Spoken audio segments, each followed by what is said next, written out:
suis ravie d'être parmi vous. En tout cas, voilà, installez-vous bien. Vous avez passé un bon week-end? Ouais? Super. Ah, il faut parler avec les mains. Vous m'entendez bien, ça va? C'est ni trop fort, ni trop... Moi, j'étais super contente. J'ai passé un très bon week-end, loin des soucis du monde. Voilà, un week-end heureux. Je fais les premiers semis au jardin. On a fêté l'anniversaire de mon fils. Et puis, j'avais bouclé la conférence pour ce matin. J'étais super contente. J'avais fait mon sac et tout ça. Puis à 11h30, je me suis réveillée. J'ai dit, mais du soir, je me couche très tôt. Je me suis dit, mais mince, il y a un truc important qu'en fait, j'ai envie de leur dire et j'ai pas prévu de le dire. Et je me suis dit, mais pourquoi je ne veux pas leur dire? Parce que ça demande du courage. Je me suis rendu compte que parler climat devant vous, ça me demande beaucoup de courage. Beaucoup plus que de vous parler de mon lieu, de mon expérience, du jardinage, etc. Et en même temps, je mesure à quel point c'est fondamental qu'on en parle ensemble et qu'on réfléchisse ensemble de qu'est-ce qu'on fait pour gagner la bataille du climat. Voilà, donc moi je suis ici pour vous parler un peu stratégie et vous dire que je suis rentrée en résistance. Voilà, c'est quelque chose d'assez récent. Avec mon compagnon, on a lancé le mouvement Résistance climatique il y a un petit peu plus d'1 an. Et j'avais beaucoup étudié la résistance de la Seconde Guerre mondiale, au collège, au lycée, peut-être comme vous. C'est vrai que ça m'avait particulièrement touchée. J'avais fait le concours de la résistance et de la déportation, je ne sais pas si certains l'ont fait, donc je suis allée visiter, bref, des camps de concentration avec des résistants, tout ça. Enfin, cette période m'avait beaucoup marqué. Puis j'ai une amie à moi en ce moment, elle est en train de créer ça y est, elle a ouvert un musée sur la résistance dans un petit village des Pyrénées qui a servi de transit à des résistants. Mais j'aurais jamais cru dire de ma vie, de mon vivant, que j'entrais en résistance. Pour moi, la résistance, c'est quand on est en état de guerre, en fait.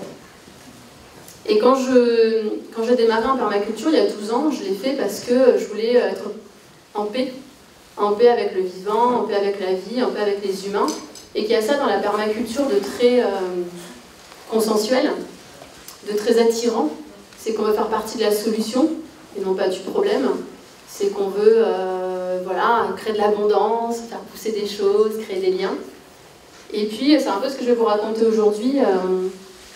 Je me retrouve quand même au bout de 12 ans à entrer en résistance, donc ça sera un peu le propos de ce petit moment qu'on va passer ensemble.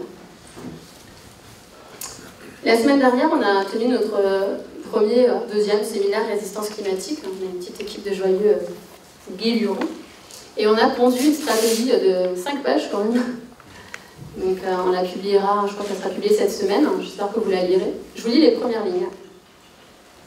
Ça va, tout le monde va toujours bien? Nous partons de l'idée qu'il est possible de maintenir une vie digne et heureuse sur Terre. Nous pensons que le drame climatique qui se profile est à la fois un défi immense et une formidable opportunité. Le défi de l'exigence, de la rigueur, de l'honnêteté, du courage et de la justice sociale mondiale. L'opportunité d'inventer un monde nouveau, joyeux, solidaire, juste, respectueux de la nature et des humains qui la peuplent. Un nouvel imaginaire qui ne vise pas moins que le bonheur, loin des plaisirs matériels et fugaces qui nous en privent. Nous nous battons contre ce qui détruit la vie, nous nous battons pour ce qui la préserve. Nous travaillons à bâtir un rapport de force politique qui exige de sortir du productivisme et consumérisme en déconstruisant le système économique actuel.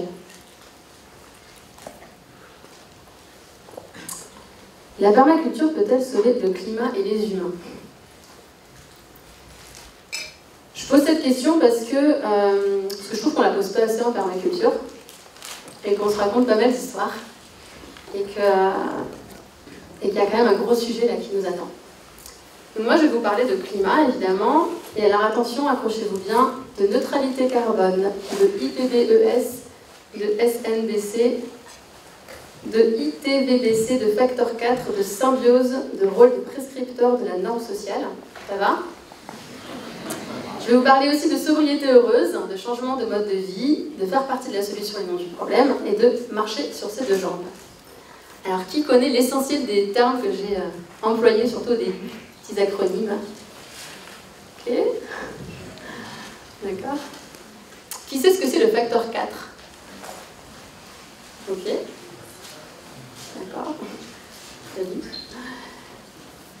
Quelqu'un a envie de me dire ce que c'est le facteur 4 en parlant fort? Ouais, c'est la digestion, je comprends. Je comprends bien, moi aussi. Et alors, sobriété heureuse, à qui ça parle? C'est un peu la même chose tout ça en vrai, voilà. Mais dans un environnement de permaculture, on connaît sobriété heureuse. Mais du coup, j'aimerais voilà, qu'on comprenne que ça va faire partie, en fait, ça va être lié au facteur 4 qui est aujourd'hui un facteur 7. Alors, sobriété heureuse, une définition. La digestion, de nouveau, ça va sur tout le monde. Faire beaucoup avec peu, ok. Une autre? Ouais. Être heureux avec très peu de ressources. Être heureux avec ce qu'on a déjà. Et on a beaucoup dans nos pays. On est très, très, très riches. Ok. En tout cas, le point commun de tous ces mots que je vous ai présentés, c'est que ça parle de notre existence aujourd'hui et demain. D'accord? Même si c'est des acronymes et des références à des rapports scientifiques. Et qu'on a besoin de se poser pour réfléchir à tout ça et pour se dire, ok, qu'est-ce que je fais maintenant? Et ma demande que j'ai à vous faire, c'est pendant que vous écoutez cette conférence, alors ça va être un peu interactif, vous inquiétez pas, mais j'ai quand même plein de choses à vous dire. C'est de vous dire, ok, qu'est-ce que moi je peux faire, non pas pour faire mieux, non pas pour faire un petit peu mieux, un petit peu plus, mais pour qu'on gagne. Qu'est-ce que je peux faire moi pour qu'on gagne cette bataille sur le climat? Il y a des gens qui disaient il y a quelques années, il est trop tôt pour agir. Maintenant ils disent il est trop tard. Non. Scientifiquement, quand on regarde les rapports, et je passe pas mal de temps à les lire, je pense que voilà, c'est nécessaire. Il n'est pas trop tard, on peut. C'est énorme le changement qu'il y a à faire, mais en fait on peut. Et résistance climatique, c'est incarner ce changement pour montrer que c'est possible. Et donc j'essaie d'incarner ce que je vais vous dire. Je ne viens pas vous dire quelque chose que je n'incarne pas, sinon je serais pas très, très honnête. Mais on a bien vu que c'est un défi d'honnêteté tout ça. Je vais vous montrer 2-3 trucs, mais il n'y aura pas tout le temps des trucs à l'écran. Voilà. Donc ça vient du rapport du GIEC, groupement des experts internationaux sur le climat. On a la même chose sur la biodiversité. À qui ça parle, le GIEC? Qui a entendu parler ou à peu près ce que c'est? Et en fait, c'est la trajectoire, c'est assez parlant, qu'il faut qu'on engage dès maintenant pour atteindre en fait l'accord, l'objectif que se sont fixés tous les pays à la COP21, notamment en 2015, et qui sont des engagements qui ont été fixés aussi dans la loi française, dans plusieurs lois de différents pays, qui est donc de réduire nos émissions de 45% entre 2010 et 2030, et ensuite de la neutralité carbone en 2050. Ok? Donc plus on attend, plus cette chute devient encore plus aiguë. D'accord? Donc c'est plus qu'une descente énergétique, c'est une dégringolade énergétique, et ça veut dire c'est une transformation radicale de nos modes de vie. Et donc, j'ai plein de trucs désagréables à vous dire aujourd'hui, mais en même temps, c'est pour le bien commun, c'est ça qui m'anime. On ne peut pas attendre et on ne peut pas se dire j'y vais à mon rythme, je fais du mieux que je peux, c'est difficile. Bah non, j'aimerais bien vous le dire, si j'étais dans les années 80, je pourrais vous le dire, mais là je ne peux pas vous le dire. Non, va falloir un peu se mettre je sais pas. Mais on va le faire ensemble. Et c'est là où c'est intéressant, parce que du coup c'est avec de la joie et c'est avec de l'encouragement mutuel. Vous le connaissiez ce rapport? Enfin ce genre de cours en tout cas? Mes sources, je vous montrerai quelques graphiques un peu plus tard. D'abord, je vais faire un petit passage par mon parcours de vie et par mon lieu inspiré de la perma d'un hectare en Touraine. Mes sources, donc c'est le GIEC, ce groupement d'experts de 195 pays. C'est Jean Jouzel, un directeur de recherche du CEA, qui a notamment préfacé le livre qu'on a écrit Sauvons le climat, les 10 actions pour entrer en résistance climatique, avec mon compagnon. C'est Jean Covici. Bon, vous devez le connaître, non, Jean Covici, ici, certains? Ouais. Non, pas plus. Donc polytechnicien, fondateur de Carbone 4, de Shift Project, membre du Haut Conseil pour le climat. Gaël Giraud, peut-être qu'ils connaissent aussi, ancien chef économiste de l'AFD. Il y a eu pas mal de vidéos en ce moment sur ce qui nous attend pour 2050 et 2100. Alors 2050, c'est écrit, le climat il est en petite inertie, mais 2100, c'est pas du tout écrit. C'est aujourd'hui qu'on l'écrit, le climat 2100, donc ça donne un formidable challenge. L'ADEME, BL Évolution, etc. Pour vous dire que j'essaie de croiser pas mal de sources, on a un petit groupe d'amis, on essaie de croiser pas mal de sources scientifiques pour ne pas vous raconter des bêtises, parce que dans le domaine, il faut quand même faire attention.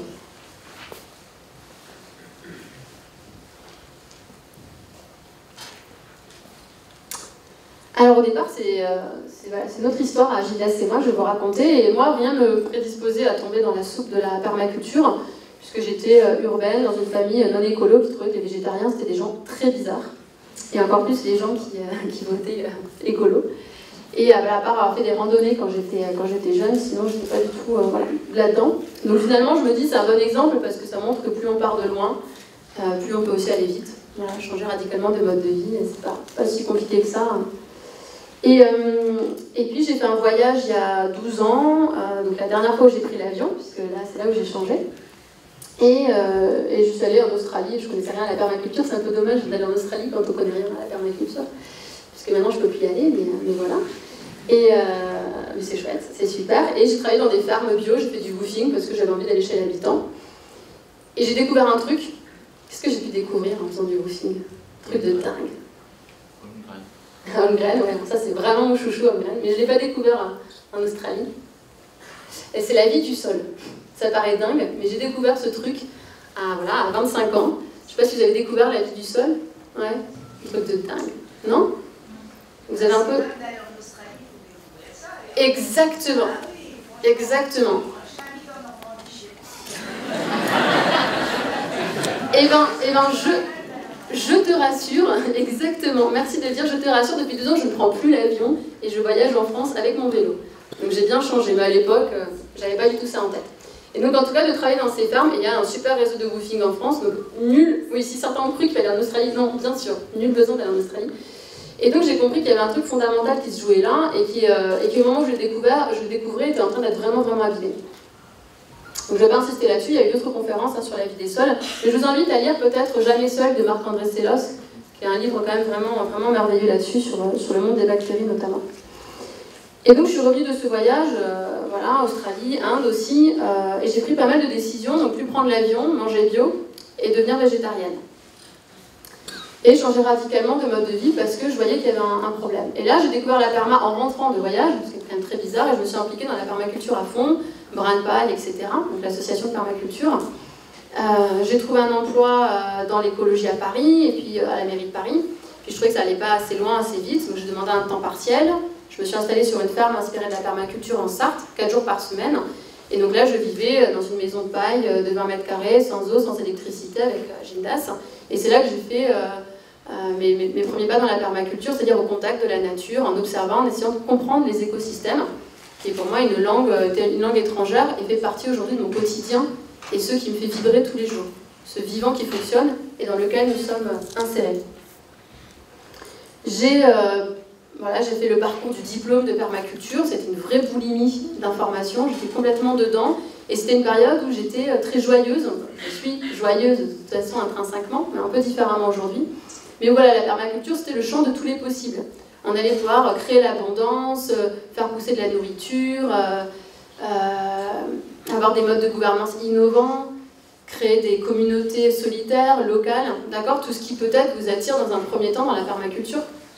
Ce côté un peu magique, et c'est vrai que dans le vivant, quand on sait faire avec lui, il y a quelque chose de vraiment, vraiment, vraiment magique. Et puis je découvrais aussi ce qui est très très fort dans la permaculture et qui m'habite encore aujourd'hui dans Résistance climatique, c'est le fait qu'on associe toujours la théorie et la pratique. Moi qui suis issue plutôt d'un parcours étudiant de théoricien, voilà, j'ai fait des études assez longues, mais à aucun moment on me mettait sur le terrain. Là, je découvrais une philosophie qui était « quand tu sais, tu fais », et quand tu fais, tu comprends ce que tu fais.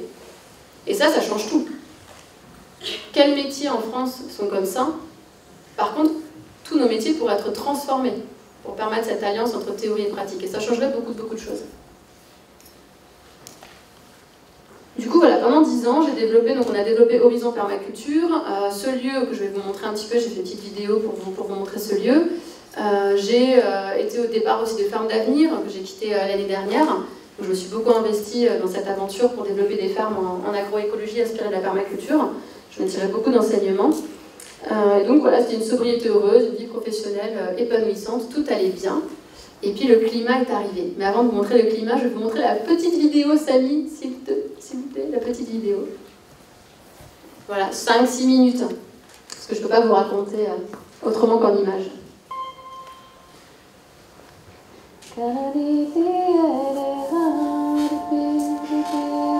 Rigolez pas, vie, toi, mon cœur? Agréable, hein? Moi aussi, j'aime bien ce mot. Je suis Claire, nous sommes ici chez nous, donc Claire, Gildas et Solane, à Lussau-sur-Loire entre Tours et Amboise, et là on est côté sud de la maison, près de la forêt. Ça fait à peu près 3 ans qu'on vit ici. Ce qui nous a motivés, c'est la forêt, le fait qu'on est un peu entre ville et campagne ici. Et on a du terrain, 1 hectare, pour jouer, c'est-à-dire pour expérimenter beaucoup de choses et créer un lieu inspiré de la permaculture. Et pouvoir aussi transmettre, d'où la taille du lieu, accueillir du monde pour une journée, ou pour une semaine, ou pour un mois, pour que les gens, en vivant, en expérimentant ce mode de vie, puissent avoir un déclic. Bonjour, je m'appelle Gildas. Ici, on est sur une de nos parcelles de forêt, qui est dans la forêt d'Amboise, qu'on utilise pour accueillir des gens qui souhaitent découvrir l'écosystème forestier et sa connexion avec la permaculture. Et donc on a installé un camp le plus discret et le plus naturel possible pour se fondre dans notre environnement. On mange en forêt, on dort en forêt, et c'est ici qu'on discute et qu'on comprend et qu'on enseigne la permaculture. La première étape ici, c'était l'observation par tous les temps, très important notamment par temps de pluie, d'aller dehors. Notamment d'observer cette forêt. On n'avait pas le mode d'emploi, contrairement à une maison où on peut avoir des plans. Donc on a appris à lire les arbres, à comprendre quelle était l'histoire de cette forêt. On a aussi beaucoup écouté la nature, les oiseaux, etc. Et on a tout compilé dans ce carnet. Donc là on voit par exemple les gousses de robinet, on apprend à dessiner pour essayer aussi de comprendre la nature. Donc dans ce classeur, il y a aussi nos éléments de réflexion, un plan du terrain assez global, où on note toutes nos idées, que ce soit pour la circulation de l'eau, les cheminements, les plantations d'arbres fruitiers. Notre terrain est constitué donc de 2 parcelles, une au nord de la maison. Il y a une route qui passe, une interface avec des voisins, et c'est aussi là qu'on a le plus d'ensoleillement. Donc pour nous, c'est une zone de lien, on va dire, avec l'extérieur, une zone un peu publique, on y accueille des gens en camping, etc. Et on y a mis un potager, une serre bioclimatique parce que c'est le terrain le plus ensoleillé, et le verger qui est en cours de plantation. Au sud, on est côté forêt, et là c'est une zone un peu plus privée, on va dire. On a mis également un potager, il y a des arbres fruitiers, et on fait aussi beaucoup de cueillettes sauvages en fait. Ça nous permet de préserver l'équilibre entre le fait d'être un lieu d'accueil, mais aussi d'avoir notre cocon familial. Et ça c'est très très important dans notre design. Le terrain donc, il est aménagé en plusieurs zones. On a suivi le principe des zonages de la permaculture. La zone 1, c'est la maison. C'est le premier endroit sur lequel on a travaillé en arrivant. Là, on a fait une fenêtre de vérité qui nous permet de voir que la maison, c'était bien effectivement un mur en parpaing simple. On a rajouté la botte de paille. Et là, on voit ensuite l'enduit qu'on a rajouté par-dessus. Ici, on a fait une ouverture, donc on est plein sud, pour faire rentrer le soleil, notamment l'hiver. Ça chauffe grandement la maison. Et les fenêtres, on les a remplacées pour du double ou du triple vitrage avec des menuiseries bois en chêne. La maison est chauffée avec un poêle bouilleur. C'est un poêle qui va chauffer l'eau qui circule ensuite dans le réseau de radiateurs de la maison qui chauffe toute la maison et qui chauffe aussi le chaude sanitaire pour les douches. Donc il y a tout un système de rotation de coupe dans la forêt pour respecter la forêt tout en prélevant du bois de chauffage. Et on utilise 4 à 5 stères de bois par an pour chauffer la maison et chauffer l'eau, ce qui est vraiment un très très bon rendement pour une aussi grande maison. Ici, c'est la douche solaire low-tech, donc avec des tuyaux noirs qui chauffent l'eau sur le toit. La cuisine, ici, elle se fait au four solaire de juin à septembre et au rocket stove, un petit poêle à fusée. Et donc, l'hiver, on est encore au gaz. Nous travaillons essentiellement à domicile. Pour nous, c'est un des meilleurs moyens d'avoir un bilan carbone bas, de faire un peu de transport. Et on a aussi plusieurs fonctions pour nos bureaux. Ils servent aussi de chambre d'amis, de salle de jeu, etc. Comme notre terrain est en contrebas, en fond de vallon, et recueille toutes les eaux des routes environnantes, on a fait un système de tranchées qui alimente la haie forestière qu'on a plantée en eau et qui répartit l'eau sur le terrain pour que tout ne s'engouffre pas par ce petit chemin et aille inonder la maison. Ici, c'est l'emplacement de la cuve de 20 m3 pour alimenter la maison en eau potable avec un système de filtre et aussi évidemment le potager. Donc on sera autonome pour ces usages-là.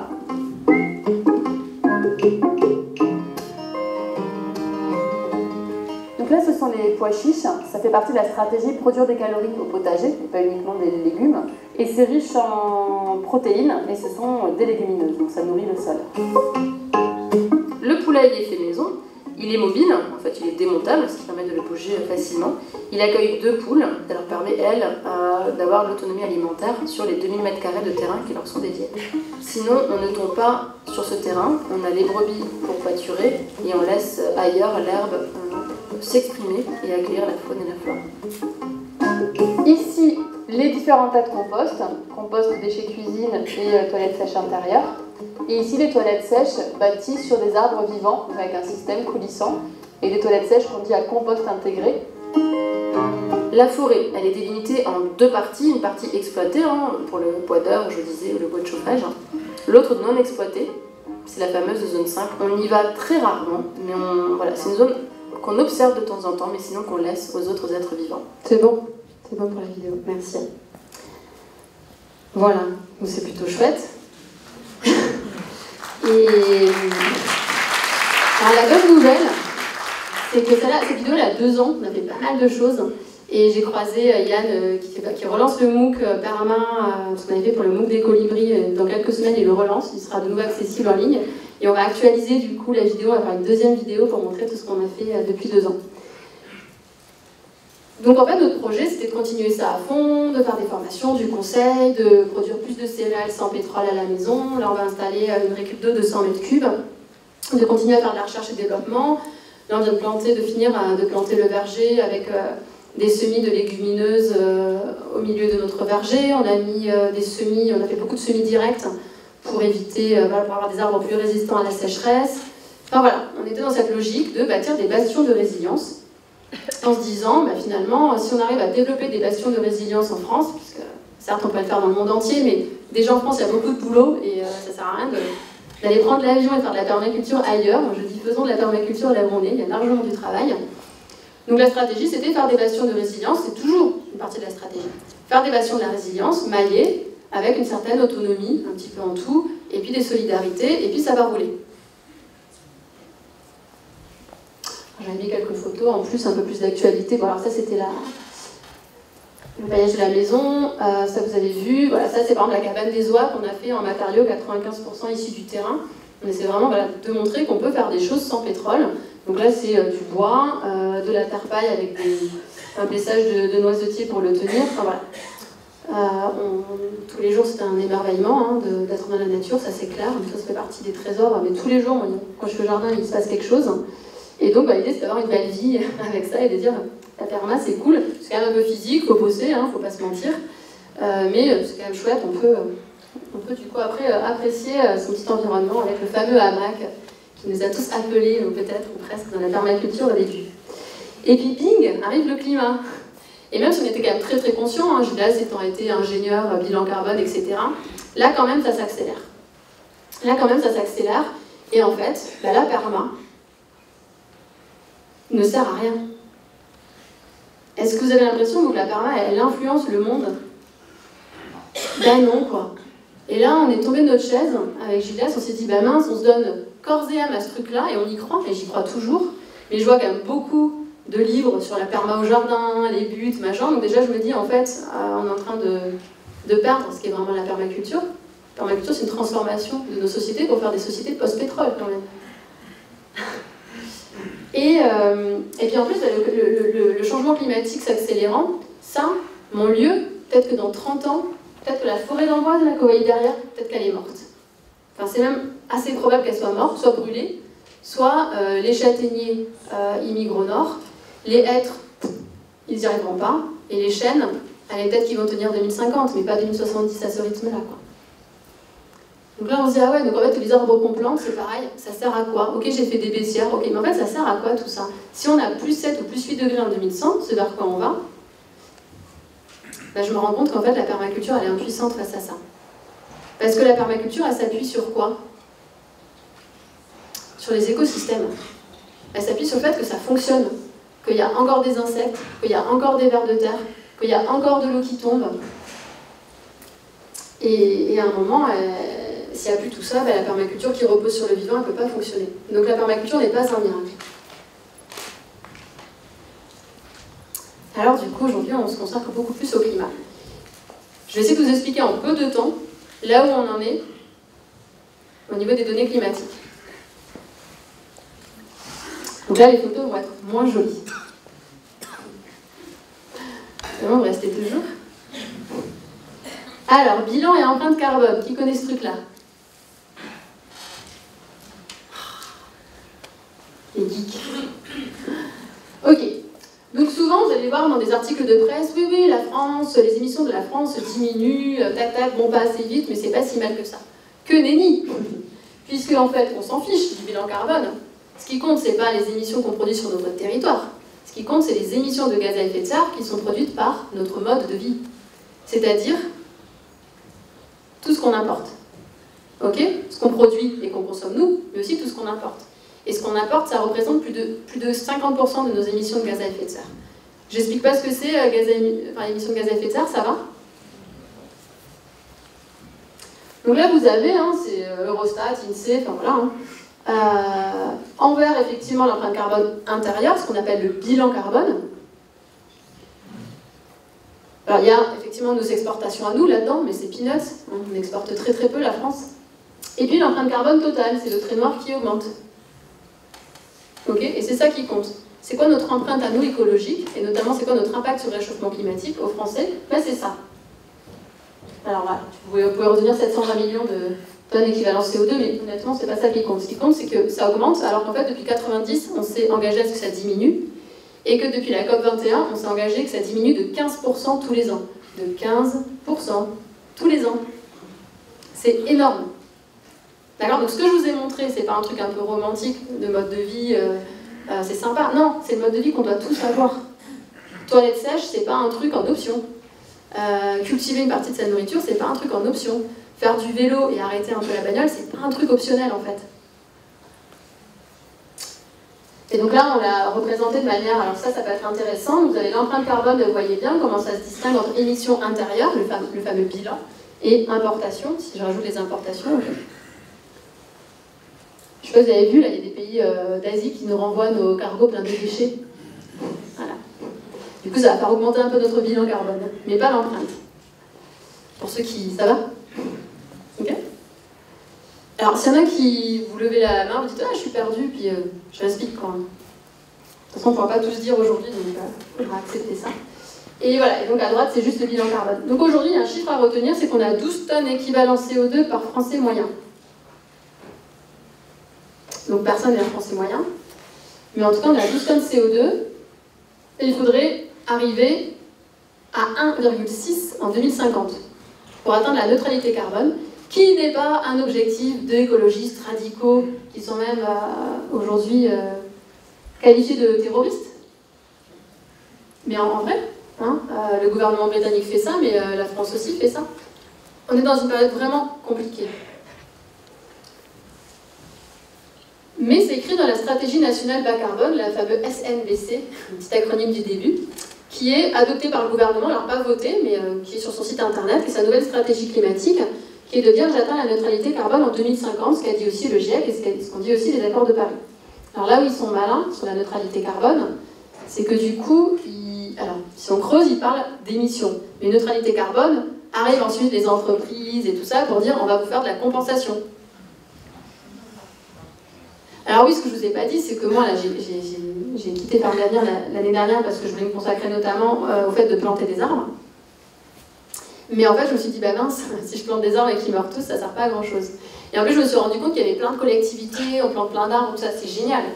Mais si on plante des arbres en se disant, c'est bon, j'ai planté des arbres, c'est cool. Bon alors, le ski, on va où? Dans les Alpes ou dans les Pyrénées? Ah, bah non, pas du tout. Les arbres, on le fait en plus. On réduit, on atteint 1,6 tonnes équivalent CO2 par personne, par an, et après on plante des arbres. Parce qu'en fait, il y a un truc qui se passe en ce moment, je ne sais pas si vous avez remarqué, en Australie, notamment, aux États-Unis un peu avant, en Sibérie un peu avant, qu'est-ce qui se passe? Les arbres, ils crament. En 2019, les feux de forêt, ils ont émis 9 gigatonnes CO2 équivalent. C'est quasiment 10% de ce qu'on émet par an sur Terre. Ce qui était des puits carbone, un puits carbone, vous voyez ce que c'est? Un puits carbone, c'est ce qui... En fait, il y a tout ce qui émet du carbone, des activités humaines, essentiellement la combustion des énergies fossiles. Et Et il y a les puits carbone qui absorbent du CO2, qui sont les forêts et les océans.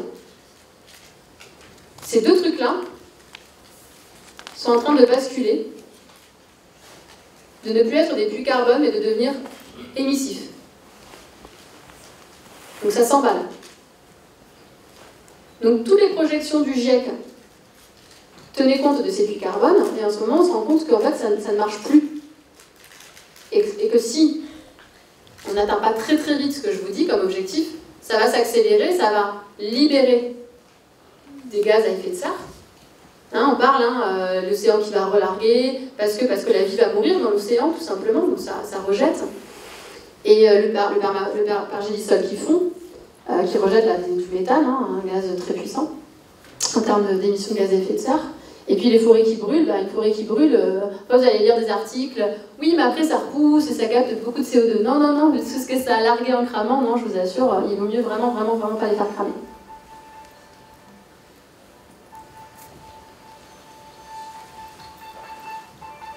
Ça va, c'est joli. Non, c'est l'horreur.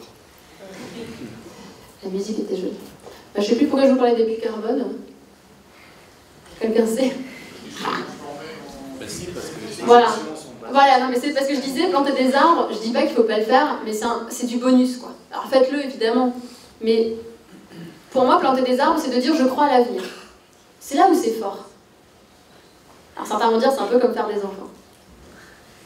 Planter des arbres c'est croire en l'avenir. Parce qu'un arbre qui meurt dans 30 ans il a servi à rien sur le climat. Un arbre qui est encore là dans 100 ans, qui va nous nourrir, qui va nous apporter du bois, qui va stocker du carbone, là il a été utile. Et s'il est vivant dans 100 ans, c'est qu'on a gagné la bataille climatique. Et qu'en 2100, on n'est pas plus 7, plus 8 degrés, mais qu'on a plus 2, plus 3 degrés. Si on atteint ce que je suis en train de vous raconter, c'est ce qu'on peut faire. Ok? Ça vaut le coup. 2050, c'est pas tout de suite, on a un peu de temps quand même. Ok? Moi je viens en gagnante. Voilà, et on avait fait j'en avais fait un petit jeu que je vous ferai après, là, Éric Grelet, qui est dessinateur, il nous avait fait un petit dessin, alors je vous le mets.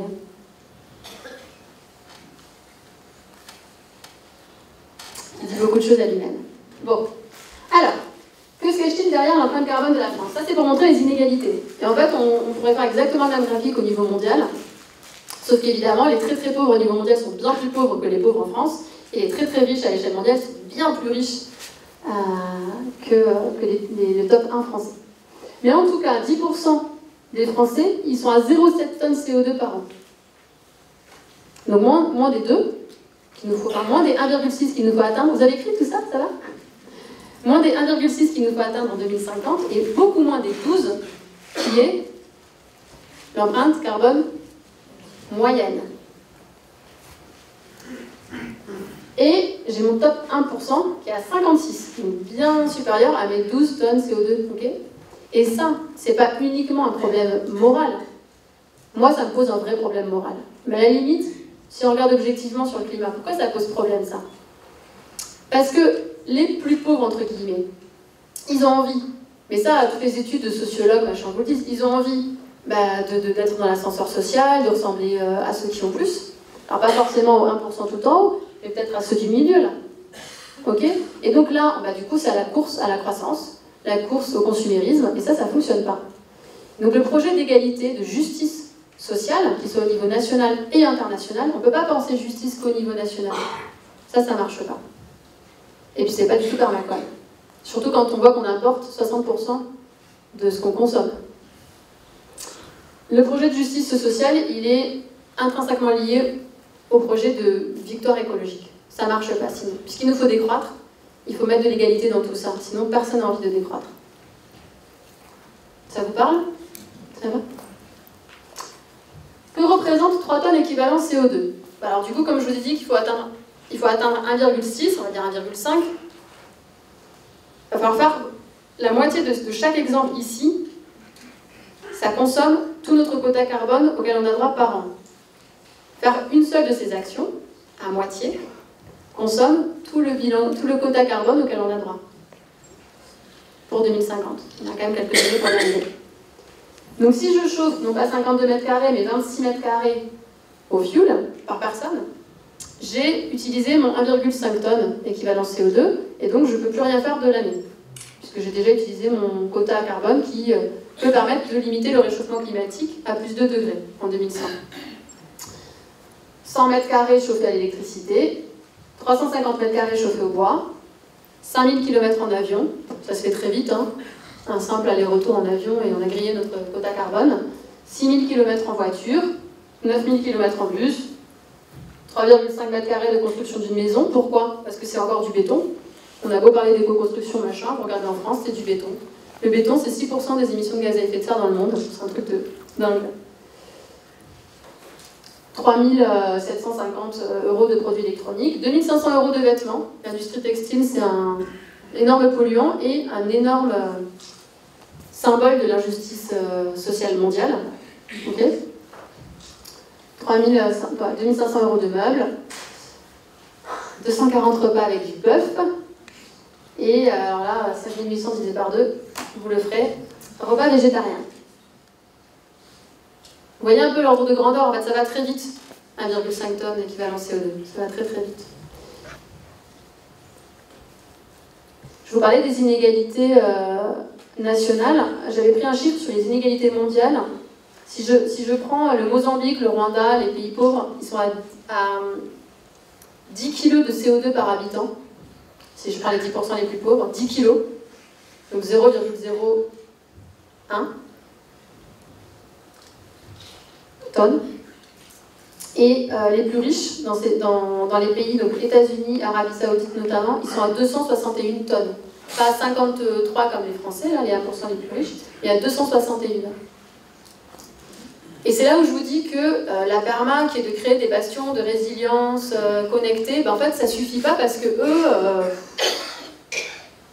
ça les arrête pas forcément, ces inégalités mondiales. Or, ces inégalités mondiales sont notamment la cause de cet emballement climatique. Donc ça suffit pas. En tout cas, c'est le cheminement que j'ai moi dans ma vie. Vous avez le droit de ne pas être d'accord. Même à la fin de cette conférence, vous pouvez ne pas être d'accord. Mais c'est mon cheminement en tout cas.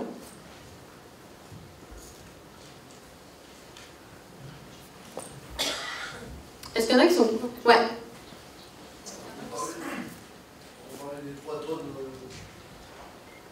Si on utilise plusieurs de ces machins-là, c'est pas possible. C'est la moitié de 1, tu as déjà fait tout ton quota annuel. Donc en fait, bah, il faut habiter dans moins de... Aujourd'hui, c'est à peu près 40 mètres carrés par habitant, surface habitable. Il faudrait passer à 20% par exemple. Parce qu'il y a plein d'études qui expliquent comment on peut faire pour y arriver. Et puis je vais vous présenter le travail de résistance climatique qui va vous montrer c'est quoi un mode de vie à 2 tonnes. Voilà, on a fait 2 tonnes, parce qu'à 1,5 tonne, on trouvait que c'était compliqué. 2 tonnes, ce sera déjà bien. Mais ça va poser des vraies questions de société, ça va être compliqué. C'est pas qu'à l'échelle individuelle que ça se joue en fait. Oui.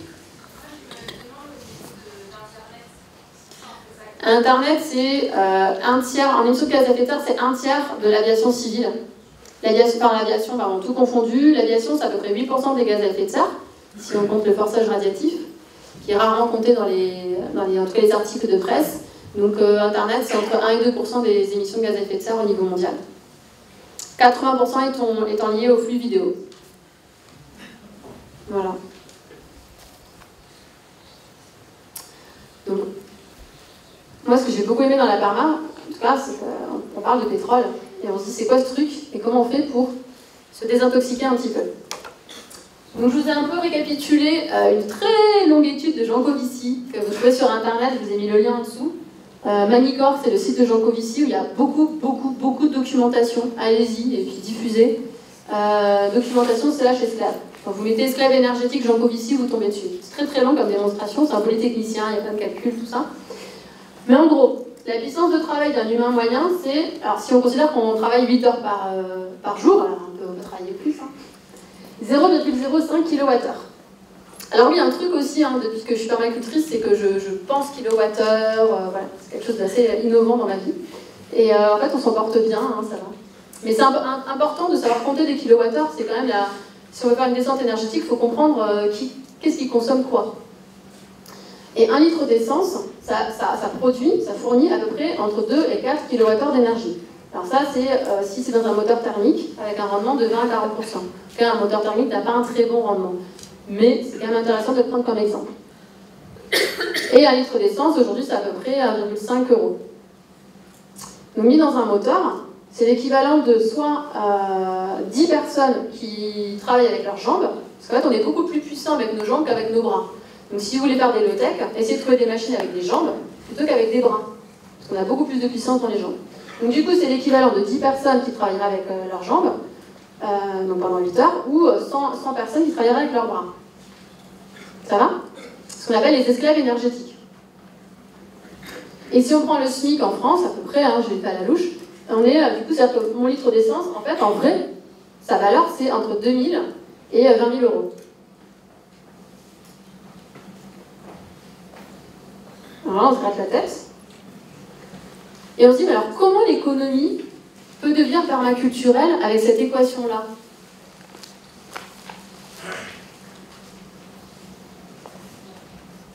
Ben moi, j'ai des doutes, en fait.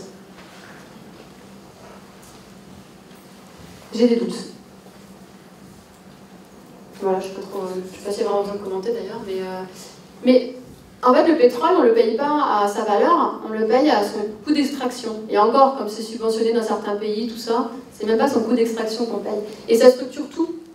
Tout, mais même nos rapports sociaux, même nos... Enfin, ça structure. Et donc ça, comment on fait face à ce truc-là, pour changer la société? Et donc passer au post-pétrole, on comprend bien que c'est compliqué. Et que alors quand des gens me disent, surtout quand j'étais dans Ferme d'Avenir, on essayait de développer des fermes, oui, mais est-ce que c'est rentable la permaculture? Non. En fait, c'est pas l'objet de la permaculture. La permaculture, elle s'en fiche d'être rentable économiquement, mais elle s'en contre-fiche. Le sujet, c'est est-ce qu'on va bouffer? Est-ce qu'on va se loger?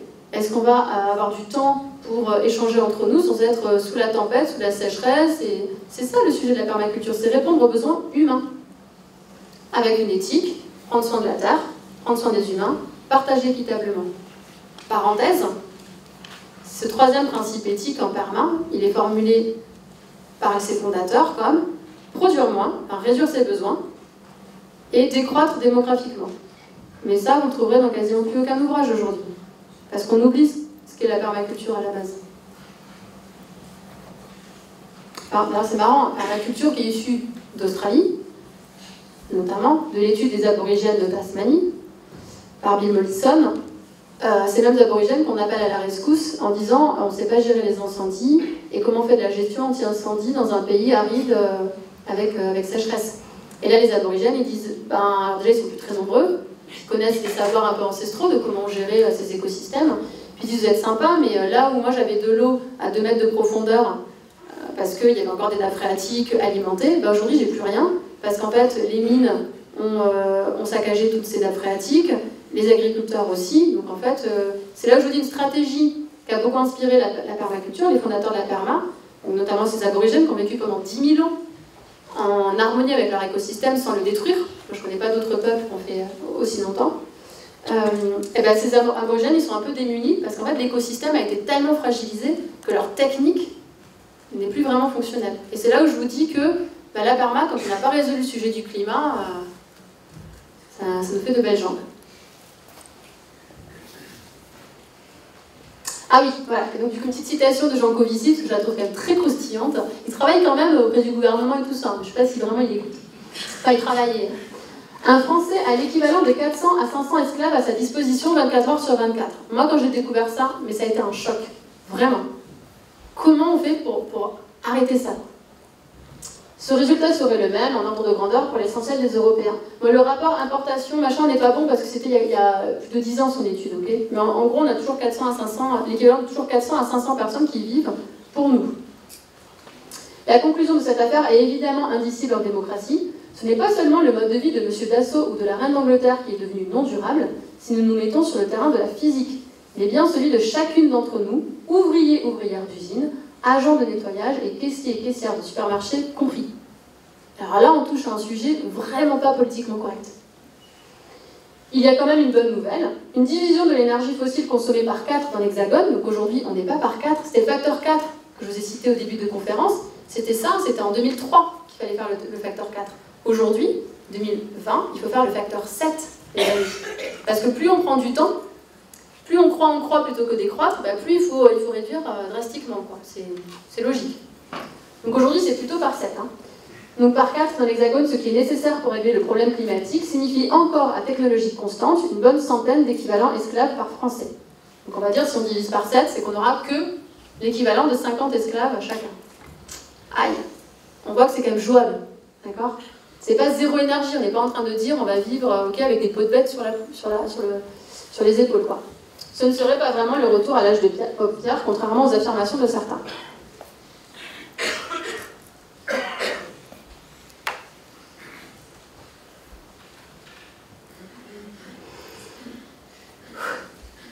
Alors là, vous allez vous mettre par deux, avec votre voisin ou voisine, et vous allez chacun vous raconter des choses. Et je vais vous dire quoi. Alors l'idée, c'est qu'il y en a un qui parle et l'autre écoute. Et après, quand je sonnerai, je crois qu'il y a des permaculteurs qui savent non, la cloche. Et bien vous changerez. Celui qui écoutait parlera et celui qui parlait écoutera. Ok ? Donc la question est, vous avez à peu près 1 minute, 1 minute 30. Ce qui vous donne espoir chez vous ou chez d'autres en ce moment. En fait, chacun fait comme il veut. Moi, c'est toujours une invitation. Mais si tu n'as vraiment pas envie de parler à ton voisin ou ta voisine, tu peux parler à toi-même. Bien sûr, je comprends, ouais. Bah, je vous invite quand même à faire avec votre voisin ou votre voisine. Voilà. Qu'est-ce qui vous donne espoir aujourd'hui, chez vous ou chez d'autres? Non, mais c'est un équivalent énergétique. J'ai un livre qui parle uniquement des esclaves énergétiques. Un historien de l'environnement.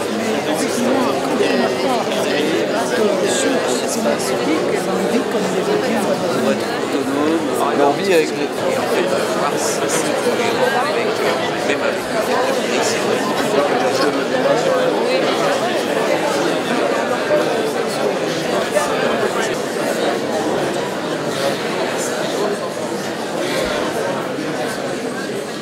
Est-ce qu'il y en a qui veulent partager rapidement?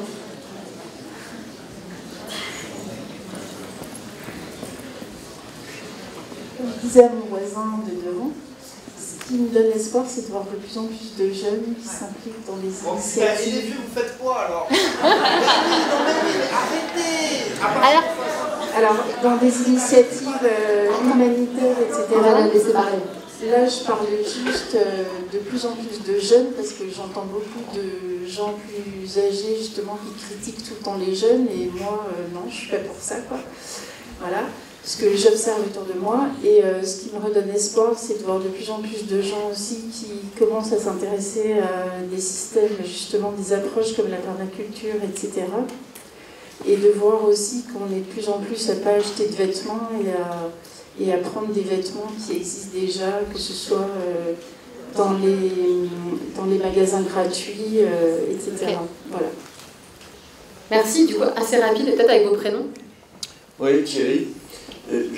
Il me semble que pour tous les problèmes de climat, il ne faut jamais donner des chiffres qui ne concernent qu'une seule nation. Par exemple, la nation française. Alors, c'est pas la question. Il faut que les chiffres soient mondiaux, parce que le climat a aucune frontière. Ce qui se passe quelque part, ça concerne tout. Et donc, ce qui me rend, hélas, pessimiste, c'est ce que font les Chinois, les Brésiliens, les pays qui croient qu'il faut nous rattraper.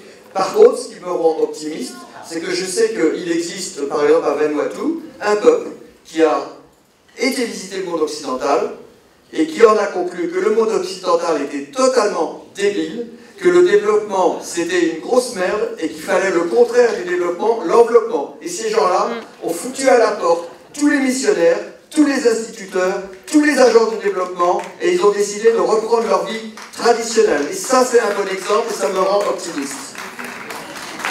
Merci Thierry. Alors c'est marrant parce que je suis allée à Vanuatu et c'est plus compliqué que ça, mais ça va être une des premières victimes quand même aussi du réchauffement climatique, parce que leur terre commence à être immergée. Voilà. Donc même s'ils sont assez intelligents pour, n'empêche que c'est les premiers qui payent de bêtises, quoi. Je parle de l'île de Sa'a. D'accord, ok. C'est vrai que... Alors, allez, encore deux. Moi, j'ai entendu parler d'une ceinture verte au Sahel, là, donc ça me donnerait espoir si ça se faisait, mais j'en entends pas beaucoup parler. J'ai l'impression que c'est un projet qui n'avance pas, quoi. Ok, donc je ça, sais pas trop. Et puis la bio qui augmente, ça c'est une bonne chose, mais après, est-ce que c'est principalement de la bio industrielle Ok, merci. Une dernière? Il y a quelqu'un pour m'aider, mais ça a l'air d'être le cas. Je change un peu de coin. Une dernière, désolée, hein, vraiment. Allez, bah, désolée, je suis au plus proche, c'est vraiment... Moi, ce qui me donne espoir, c'est le collectif. En fait, on a grandi un peu dans une société où on a prôné l'individualisme et la compétition. Et là, moi, ce qui me donne espoir, c'est vraiment la cohésion. C'est qu'on fasse ensemble, en fait. Qu'on ne se sente pas seul pour faire ensemble.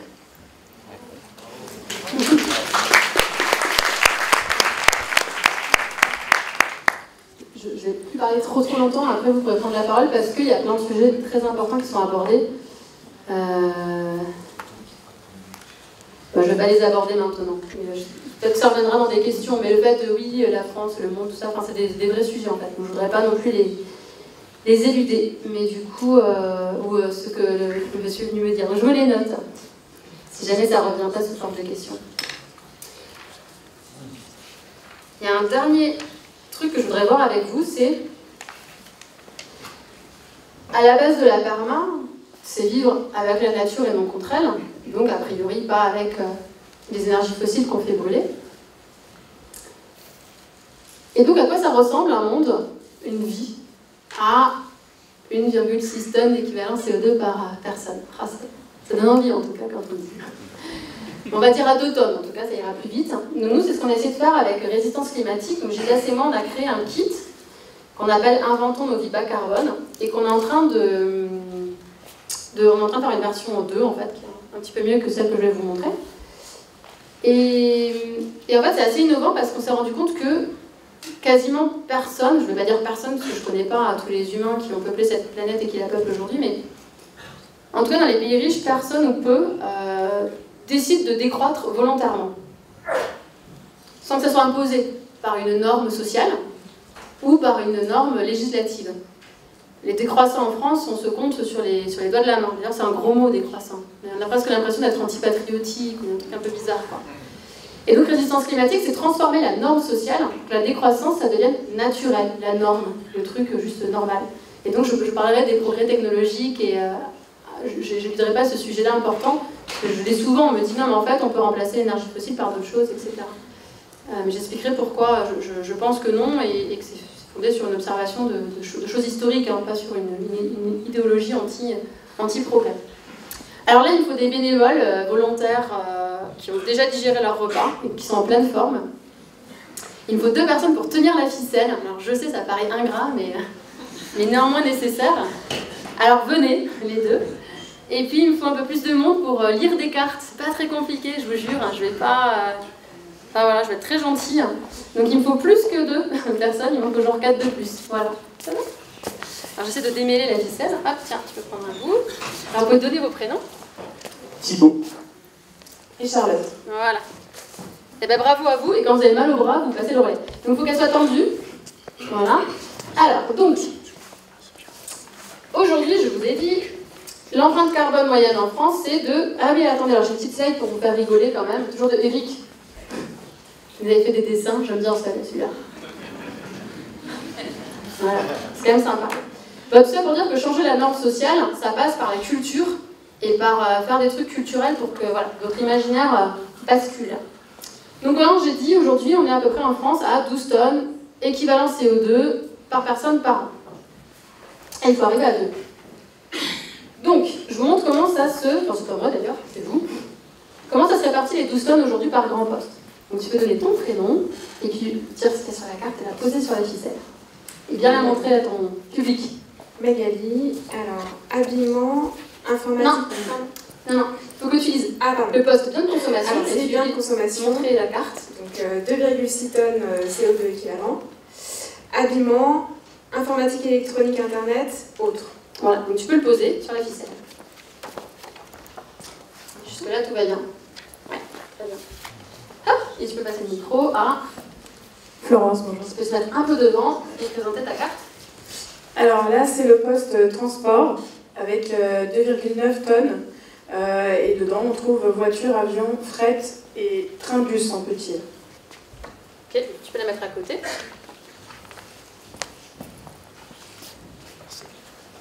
Alors Gilbert, alors moi c'est le logement, ça représente 2,7 tonnes de CO2 et ça concerne l'énergie, la construction, les équipements. Tu peux regarder, tu peux passer. Donc après, hein, on n'a pas le temps de le faire en détail, mais je vais vous expliquer. Ok, la dernière. Donc c'est Christian. En alimentation, 2,4 tonnes de CO2. Donc l'alimentation, les boissons, les végétaux, les œufs, les produits laitiers et surtout la viande et le poisson. Il est bon, il est bon. Hop, on colle. Ok, est-ce que ça fait 12? Et vous n'avez pas le droit à votre portable, à votre calculatrice. Pas tout à fait. Mais qu'est-ce qui manque alors? Les services publics. Et oui, tout de même. L'exosquelette. L'exosquelette. Voilà, alors rien que les services publics, c'est 1,5 tonnes par habitant en France. La santé, l'éducation, etc. Donc là, vous avez 1,20 m, puisque 10 cm égale une tonne CO2. D'accord? Donc on a matérialisé en fait chaque carte, la largeur de chaque carte matérialise son poids carbone dans nos vies, en moyenne. Il n'y a pas de français moyen ici, on est d'accord, mais en moyenne, en tout cas, c'est ça. Donc 12 cm, 1,20 m, pardon, qui doivent tenir dans 2 tonnes, c'est-à-dire 20 cm. Ok? C'est ça qu'il faut qu'on fasse. Il faut qu'on fasse tenir ça dans ça. Sachant que, service public, on prend déjà une partie. Donc c'est là où, vous l'aurez compris, j'espère, ni la permaculture ni résistance climatique ne sont une histoire d'individus ou de comportements individualistes. Si la cohérence personnelle est un préalable nécessaire à l'action collective, elle ne suffit pas. D'où l'entrée en résistance. Alors, mes petits comparses, ça va toujours les bras? Vous êtes filmés d'ailleurs, je ne sais pas si vous êtes d'accord, mais... Ah, c'est vraiment triste. Alors, tiens, Gilbert, voilà. Tu vas, alors non, les prends pas toutes, ça va faire beaucoup. Hop, tu vas dire, voilà, mettons, alors, tu vas prendre cette carte et tu vas voir si tu vas la superposer sur la carte 2 tonnes, voir ce que ça donne. Il faut que tu la lises au public. Tiens, non, tiens, hop, dis ce qu'il y a sur ta carte. Oui, alors ici j'ai donc transport, 10 000 km de voiture, ça représente 2 tonnes 53. Alors, mets-la sur la carte 2 tonnes. La carte 2 tonnes ici, oui. Bon, alors dans la seconde version, on fera une carte 2 tonnes qui va dépasser pour que ça se voit. Mais bon, vous avez compris le principe, en gros, ça marche pas. Et en France, on est à 13 000 km par voiture, en moyenne. Donc 10 000 km en bagnole, ben, ça passe pas. Et j'en fais une autre sympathique. Hop, toujours pour Gilbert. Tac. Alors, les transports, un aller-retour Paris-New York en avion, 2 tonnes. Bon. Alors en plus, dans la version 2, on actualise le chiffre. En fait, c'est plus que 2 tonnes, c'est quasiment 2 tonnes et demie. Voilà, donc ça marche pas. Ok, on se dit, bah zut, on se regratte la tête. Et on se dit, alors qu'est-ce qui peut marcher? Bah, alors nous, on propose un truc avec résistance climatique, mais peut-être que vous aurez d'autres idées, vous n'êtes pas obligé de... Voilà. Qu'est-ce qui peut passer? Alors, transport, 2000 km en voiture, 0 tonne 5.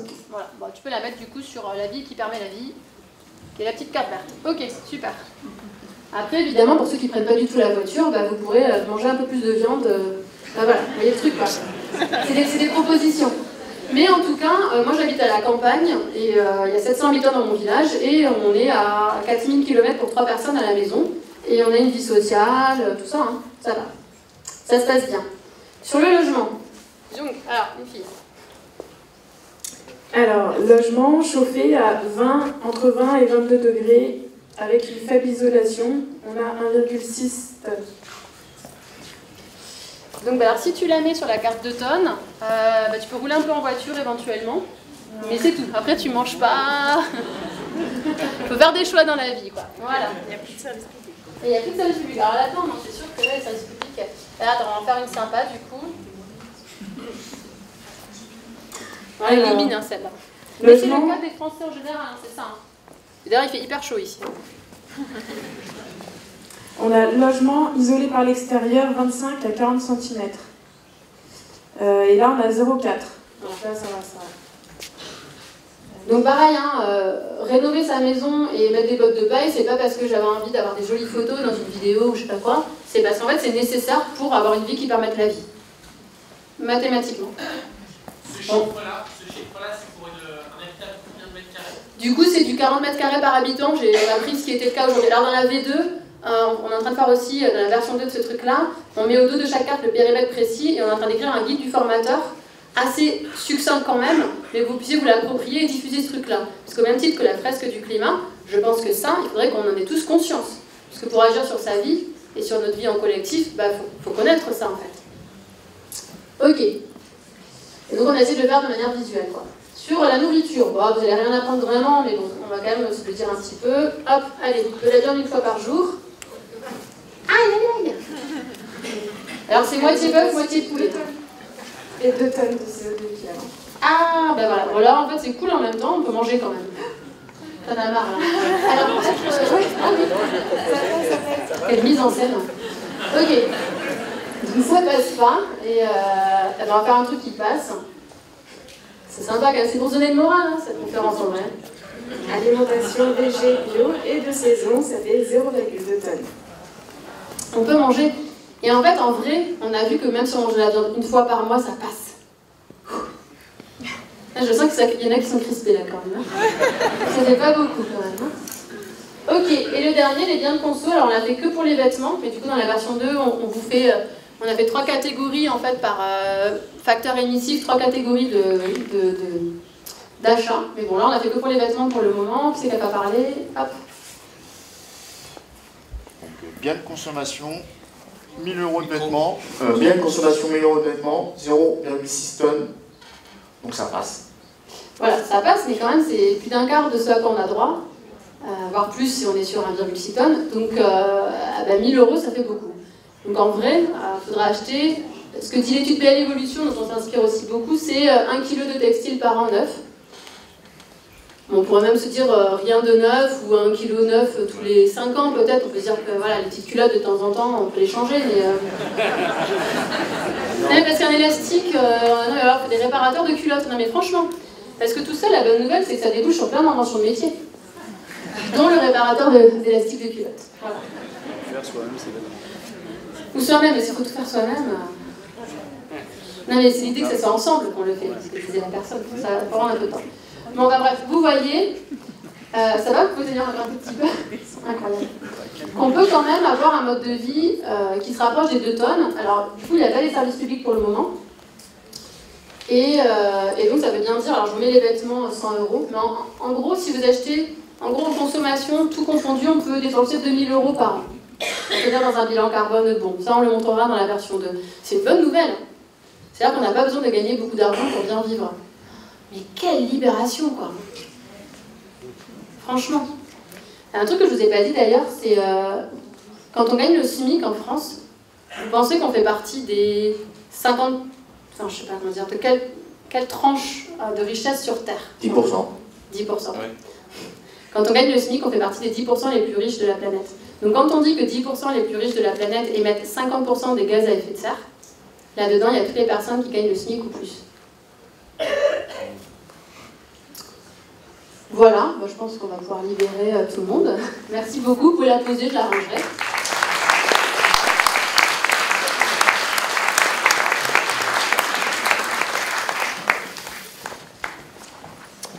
Merci. Voilà, j'ai bientôt fini. Résistance climatique, on a essayé de le décliner en 4 actions. La première, c'est arrêter l'avion et rouler 2000 km en voiture par an par personne.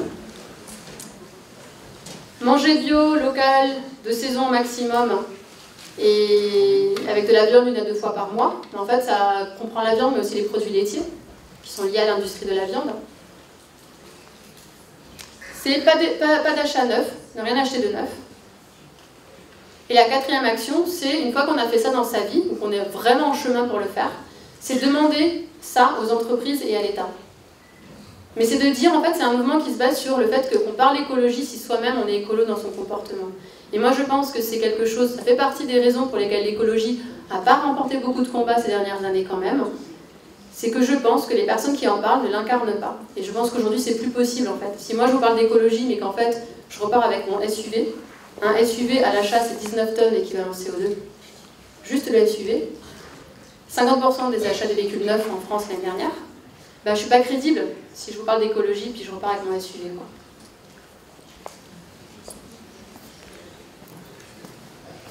Et donc, c'est à nouveau à vous de parler un petit peu, et puis après, il y aura une séquence de questions. Alors, avec votre autre voisin, échangez sur ce qui vous procure du bonheur et ne nécessite aucune consommation énergétique. Sieste. La sieste. Avec votre voisin, échangez pendant 1 minute. Alors, en échange libre, il n'y a plus besoin de s'écouter, machin, on peut vous couper la parole. Qu'est-ce qui vous procure du bonheur et qui ne consomme pas de CO2, d'énergie, rien, à part l'énergie humaine? Des témoignages, c'est qui veut partager? Ça peut être des verbes, hein, très courts. Alors peut-être s'il y en a d'autres, je ne sais pas. Chanter, ouais, vous pouvez dire fort aussi. Hein. Chanter. Lire. Alors, faut dire fort. Lire. Lire. Ah non. Marcher. Ouais. Dans la nature. Jouer. Faire la fête. Marcher. Jardiner. Observer la nature. Échanger. Vivre le moment présent. Voir les enfants grandir. Qu'est-ce qu'elle a dit? Manifester.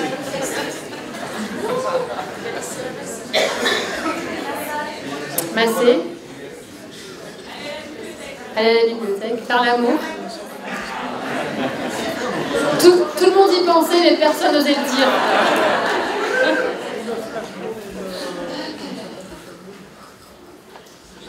C'est comme la viande, c'est 1 fois par mois ou... 1 fois par mois.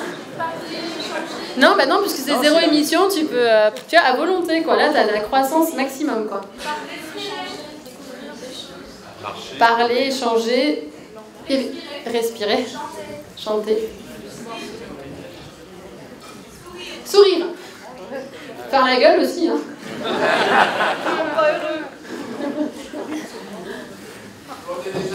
Planter des arbres. Bénévoler.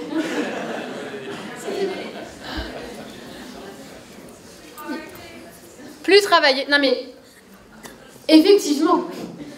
Parce que si je fais les 3 actions de résistance climatique et que j'atteins un bilan carbone de 2 tonnes, à la grosse, mais que je continue à bosser pour une boîte, genre j'en ai un, là en ce moment il bosse pour une boîte de traders, et donc non mais du coup ça implique aussi de toute façon ça prend du temps tout ça, donc en même temps à un moment on va changer de boulot, mais ça implique aussi effectivement de travailler moins, de travailler différemment. Partager ce qu'on a. Le droit à la paresse. Travailler pour la communauté. Ok. Construire des collectifs. Vivre en tribu. Vivre en tribu. Absolument. Il faut que ça soit un instrument acoustique. Et en fait, ça peut guider chacune de nos décisions. Et moi, c'est là où je trouve que, c'est un gain de liberté. Parce qu'en fait, on se déconnecte de plein de trucs qui ne sont pas de notre pouvoir. En tout cas, moi, c'est comme ça que je le vis, cette transformation de mode de vie. Et ça nous aide à faire des choix, en fait. C'est-à-dire que plutôt que d'avoir le choix entre, je sais pas, 15 000 destinations pour les vacances, en fait, tu regardes où va le train qui est près de chez toi, ou tu vois où est-ce que tu peux aller en vélo. Moi, je trouve ça, ça m'aide dans la vie à faire des choix, parce qu'il y en a un petit peu moins. Il y en a quand même beaucoup, énormément, mais il y en a un petit peu moins, et moi, je sais pourquoi je l'ai fait. Et un truc aussi assez essentiel, mais qui est complètement radical, c'est qu'on ne choisit plus en termes d'euros, mais on choisit en termes de émissions de gaz à effet de serre, bonheur procuré et justice sociale mondiale. Bah ça c'est une autre vie. Le yoga. Ouais. Du coup, avant de faire ma petite conclusion et de vous laisser poser plein de questions, alors je voulais vous dire, parce que je ne me suis pas forcément bien présentée, donc je fais partie d'Horizon Permaculture, qui est une structure que j'ai créée avec mon compagnon. On a aussi créé Résistance Climatique, donc tout ça vous trouvez sur internet. On a écrit 3 bouquins, donc Permaculture, créer un mode de vie durable, alors les titres ne sont jamais de nous. Permaculture, créer un mode de vie durable, préfacé par Francis Allais, qui à mon sens est un bon manuel de permaculture, à 10 €, qui est dans la librairie permaculturelle. Sauvons le climat, merci l'éditeur. Les 10 actions pour entrer en résistance climatique, préfacé de Jean Jouzel, qui est aussi un très très bon bouquin que je vous recommande, où ça va plus loin que résistance climatique, ça parle vraiment des 10 actions pour changer de vie, avec des chiffres très précis, et un peu d'humour, parce que ça fait du bien. Et puis le passerelle éco numéro 69, j'en ai apporté quelques-uns, où tout d'abord on l'a écrit intégralement, et la première partie c'est nos réflexions sur l'effondrement, et la deuxième partie c'est notre design chez nous, et comment on vit chez nous. Voilà, avec pas mal de chiffres. Pendant un an, j'ai tout compté, parce que je me considère aussi un peu comme chercheuse, pour pouvoir vous donner des vrais chiffres, et non pas je produis beaucoup, enfin voilà, mais vous dire exactement combien, et combien de temps j'y passe. Ça c'est pour la petite présentation, bibliographie, et donc la petite conclusion. Ma petite conclusion, c'est une histoire que j'ai lue dans un article de presse qui m'a beaucoup parlé. C'est quand une alarme sonne dans un bâtiment, qu'est-ce qui se passe? Tout le monde s'en fout. Donc ça c'est vrai, tout le monde s'en fout. Et il y a un autre truc qu'on fait.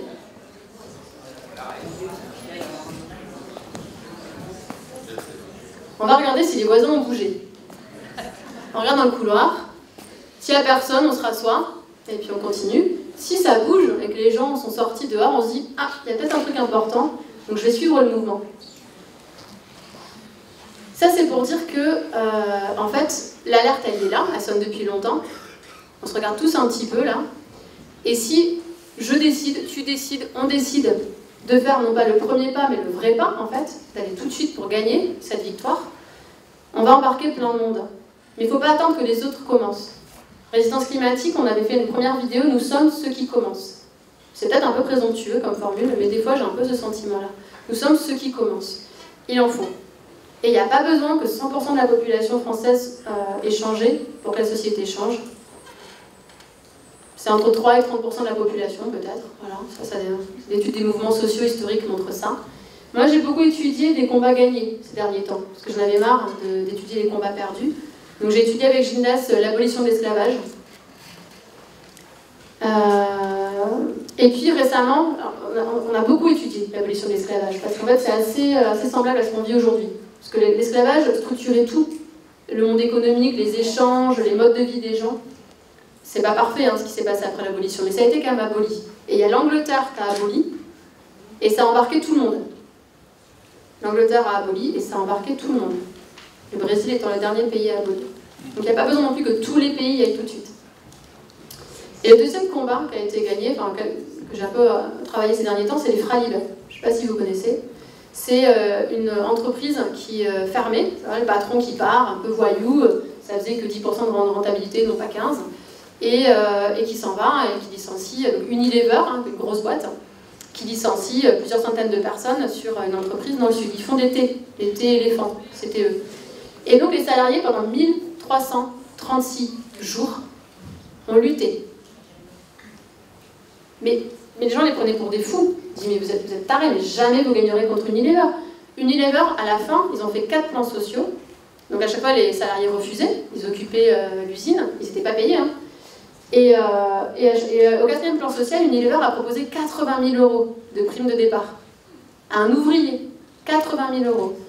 Les 2 tiers ont refusé, ont dit non, on veut reprendre notre entreprise, on veut créer de l'emploi et on veut rester digne avec un emploi et arrêter de faire du thé avec des arômes artificiels, refaire des vrais thés comme avant et notamment du thé bio. Aujourd'hui, c'est une coopérative qui fonctionne, qui a des emplois et ils ont gagné quoi. Et au début, mais même leur famille, leurs amis leur disaient mais vous êtes tarés, n'importe quoi, il y a même eu des ruptures Pourquoi c'est de la résistance? Parce que dans ce parcours, il y a des gens qui sont peut-être plus vos amis, puis des nouvelles personnes qui deviendront vos amis. Il y a peut-être des gens où vous ne comprendrez plus. C'est là où on a besoin de se serrer les coudes, parce que c'est difficile, mais pas impossible. Et donc ces combats à gagner peuvent nous guider. Merci. Est-ce qu'il y a des questions? Je vais peut-être la passer à des personnes qui n'ont pas pris la parole. Il faut y aller en bateau, oui, c'est possible. Tiens, si vous pouvez m'aider à la faire passer, la dame qui a un fil rouge.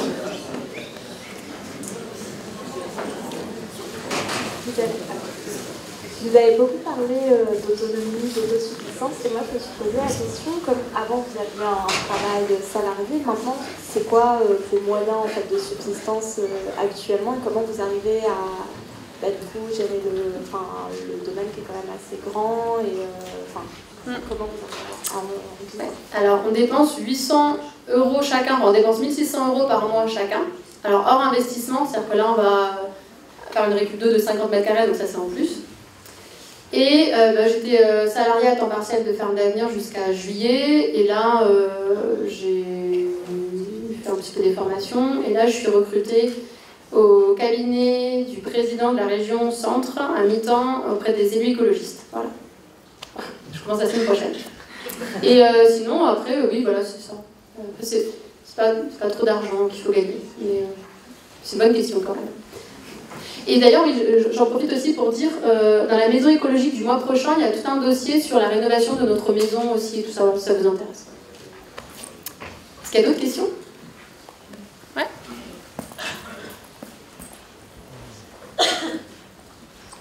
Merci pour ta présentation. Alors oui, pour rebondir sur ce qui vient d'être dit,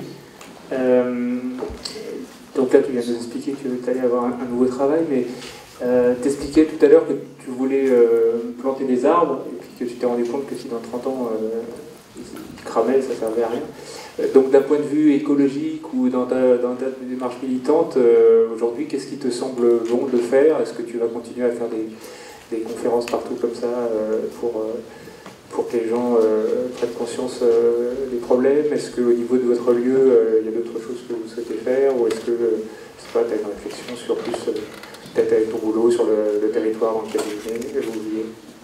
Alors, je vous raconte tous mes projets en cours. Mais c'est une bonne question. Moi, j'ai toujours envie de planter des arbres. J'ai proposé un projet à la région Centre qui va émerger, sauf que comme je suis recrutée sur un autre poste, je vais embaucher quelqu'un en fait, pour le mener, ce projet. En fait, ce projet, c'est on sensibilise les lycéens au kit carbone. C'est-à-dire qu'on leur explique qu'il faut d'abord réduire les émissions de gaz à effet de serre. On les sensibilise, non, j'aime pas le mot sensibiliser, on leur explique qu'il faut qu'ils fassent ça et ils commencent à s'y mettre. On leur explique aussi l'enjeu de l'eau, parce qu'en 2050, entre 50 et 75% de nos nappes phréatiques seront vides en France. Donc les arbres, ils ont aussi besoin d'eau. Donc comprendre qu'il faut gérer l'eau différemment sur les territoires. Et ensuite, on va planter des arbres avec eux dans des fermes agroécologiques en septembre. Voilà, donc ça, c'est quand même en cours et on va le faire en région Centre. Effectivement, je m'investis un peu plus en politique aujourd'hui. Parce que je pense qu'il faut aussi passer par des normes juridiques et aussi c'est des endroits où il y a de l'argent et des moyens, des ressources humaines. Et je trouve que ça serait bien que ces moyens servent à la transition et non pas au béton. Donc ça, c'est d'autres projets. Et résistance climatique, donc je vous ai dit, on publie la stratégie cette semaine. On a plein d'actions à mener. Donc il y a à finir ce kit, le diffuser. Donc là, on va monter des formations pas chères pour que vous deveniez vous-même animateur, voire formateur de ce kit. L'idée, c'est qu'il se diffuse le plus grandement possible. Et puis, on est en train de créer un événement sur du tourisme sans avion à Paris. On fait une campagne sur l'aviation. On fait pas mal de choses avec résistance climatique. Et chez nous, oui, on continue. Moi, j'ai envie de produire encore plus de calories sur mon terrain, d'accueillir un second foyer, ce qui va probablement se faire cette année. Là, on a fini le verger, mais il faut s'en occuper maintenant. C'est un bébé verger, donc il faut vraiment s'en occuper. On a pas mal d'arbres à greffer. On a commencé dimanche. Et donc 100 mètres cubes de réserve d'eau à mettre, c'est un peu le dernier gros projet de chez nous qu'il faut qu'on fasse pour l'aménagement de notre lieu. Voilà, bien résumé. Et sur le tourisme, vous connaissez les printemps s'envolent? Alors par contre, il faut qu'on fasse ce qu'on appelle un benchmark. Donc je suis très preneuse, Thibaut, non, on n'a pas encore regardé tout ça, donc très preneuse. Campagne là, pour le printemps, génial. Une plateforme où les gens déclarent ne pas prendre l'avion pendant 1 an, 10 ans. Oui. Allez-y. Ah d'accord, non, voilà, c'est un nouveau citoyen qui va se structurer autour de ça. Super, tu me donnes la porte, merci. D'autres questions? Les printemps s'envolent, enfin ça vient de s'envol, donc comme le vol en avion, mais ça vient de changer de nom, mais vous tapez les printemps s'envolent dans Lilo ou Ecosia et je pense que vous allez trouver le nouveau nom. Oui. Moi je voudrais dire que l'outil que vous avez présenté est extrêmement pédagogique et très intéressant.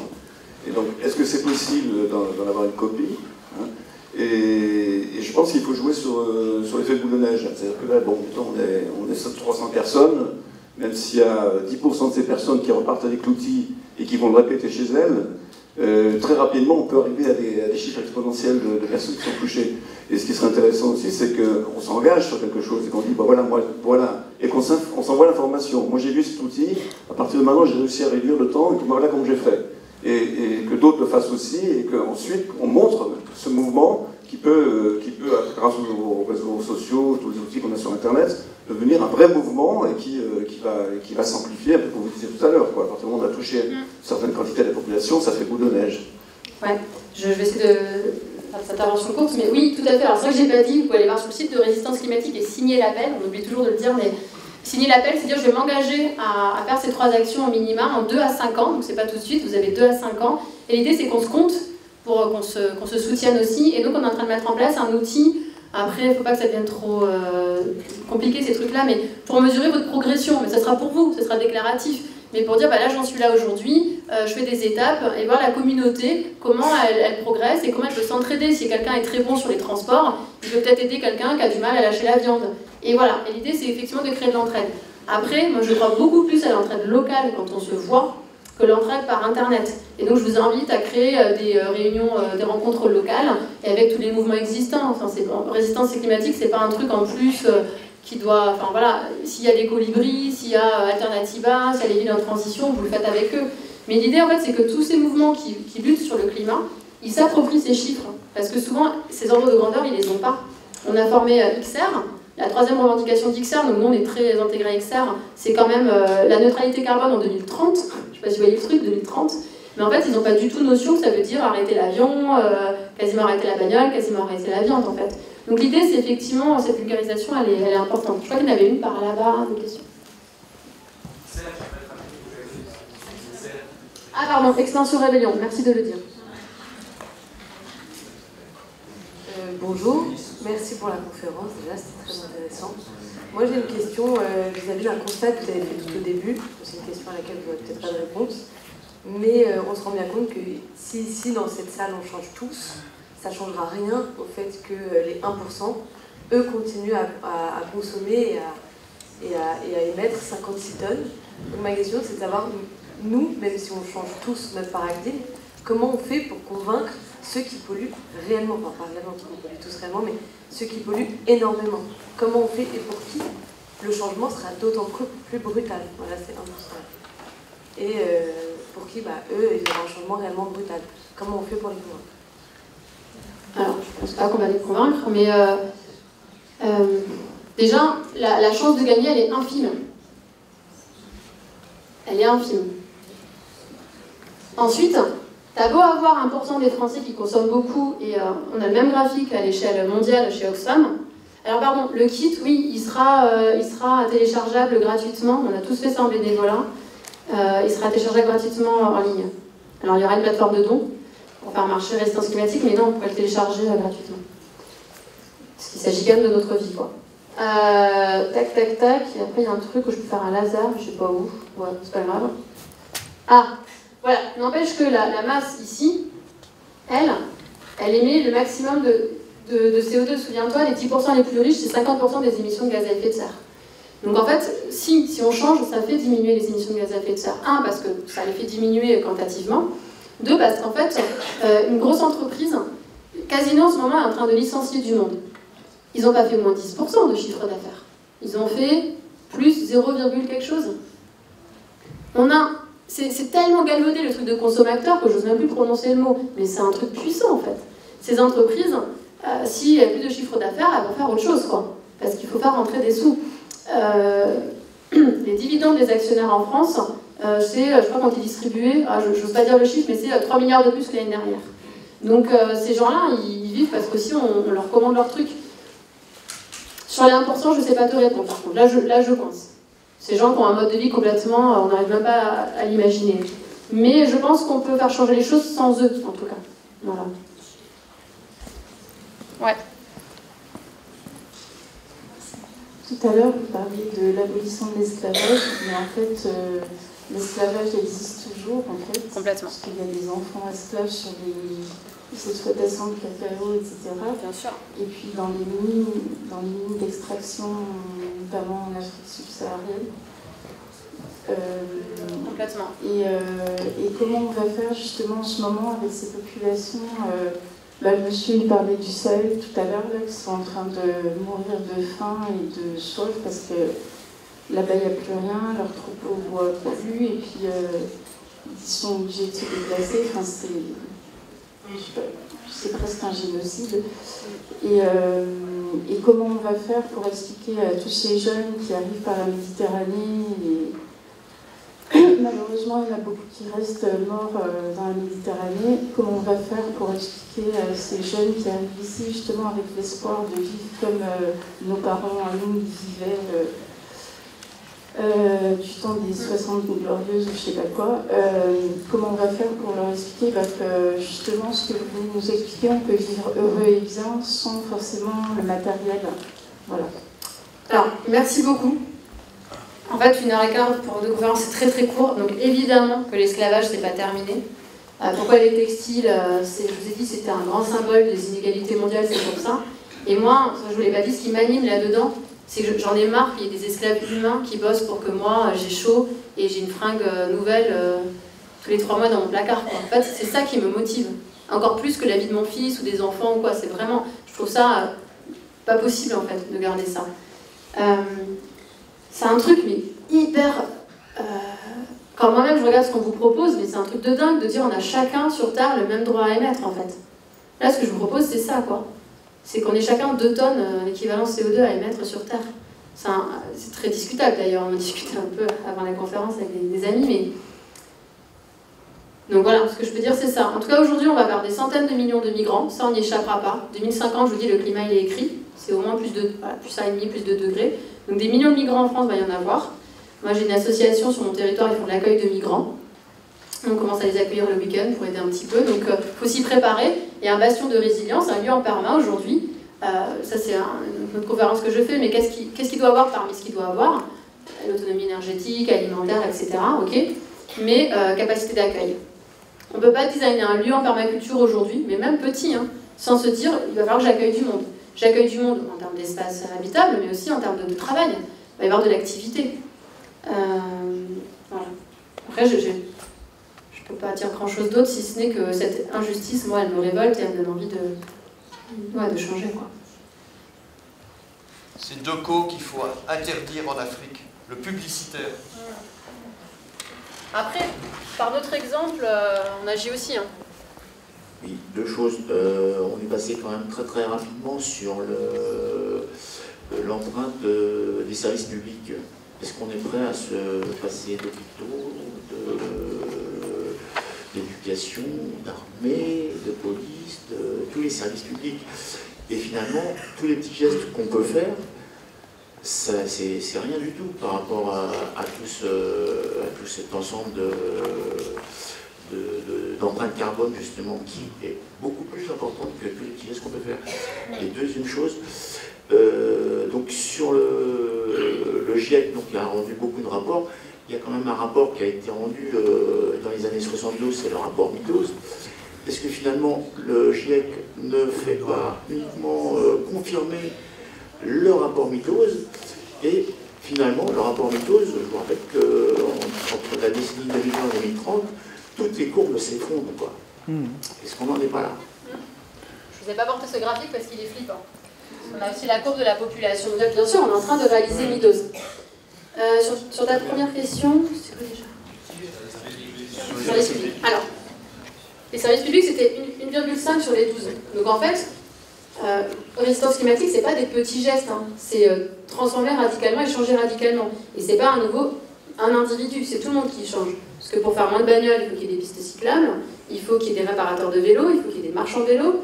Pour manger bio, il faut qu'il y ait des producteurs bio, hein, peut-être une partie de nous d'ailleurs, etc., etc. Donc de toute façon, ça se fait pas seul et c'est pas des petits gestes, rien à voir. Et je pense que c'est là où on se fait diviser et où on se fait enfumer. C'est qu'il y aurait les partisans dans l'écologie des petits gestes qui pensent que ça va changer tout, non. Et puis il y a ceux de l'action politique et collective qui pensent que l'action individuelle ne change rien.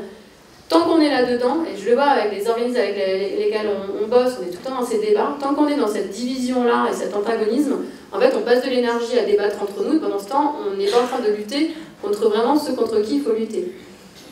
Donc c'est pas des petits gestes qu'on propose, et ça implique une transformation de la société, et notamment un engagement politique.